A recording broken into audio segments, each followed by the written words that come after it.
Béni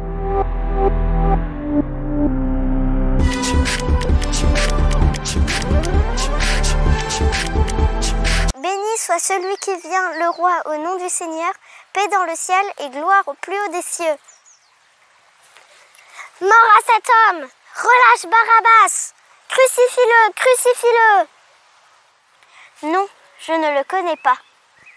Celui-ci était réellement un homme juste.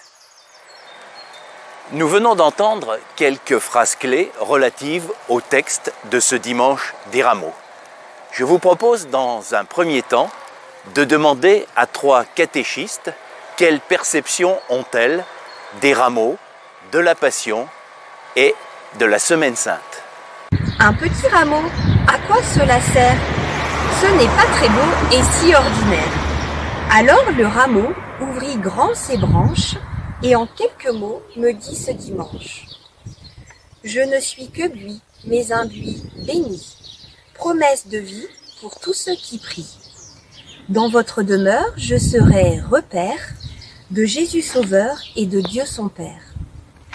Ce petit rameau savait bien parler. Chacun de ces mots a su me toucher. Aussi, je l'ai pris et je l'ai gardé. Sur table de nuit, je l'ai déposé. À chaque sommeil, moi, je le regarde.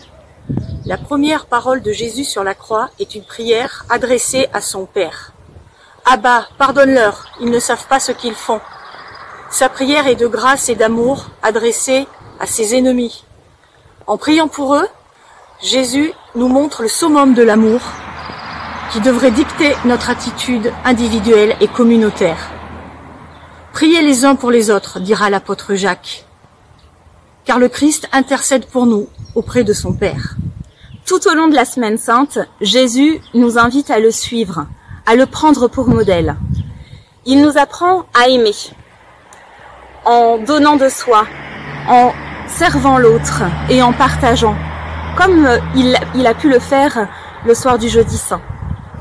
Il nous enseigne, lors de sa Passion, à aller au bout de nos missions, de nos vocations, en s'abandonnant en toute liberté et en toute confiance entre les mains du Père. Et lors de sa résurrection, il nous apprend que l'ouverture du cœur élargit la vie, nous pousse vers la grande lumière de Dieu. L'histoire nous rappelle toujours une évidence qui s'est vérifiée au long des siècles. Les hommes et les femmes ont brûlé ce qu'ils avaient auparavant adoré. Des artistes deviennent des idoles incontestées de toute une génération, et puis ils finissent dans l'oubli.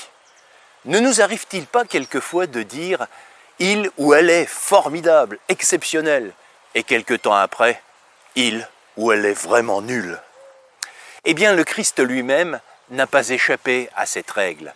Le voici qu'il vient, entrant à Jérusalem, juché sur un âne, et que crie la foule: « Béni soit celui qui vient, le roi ».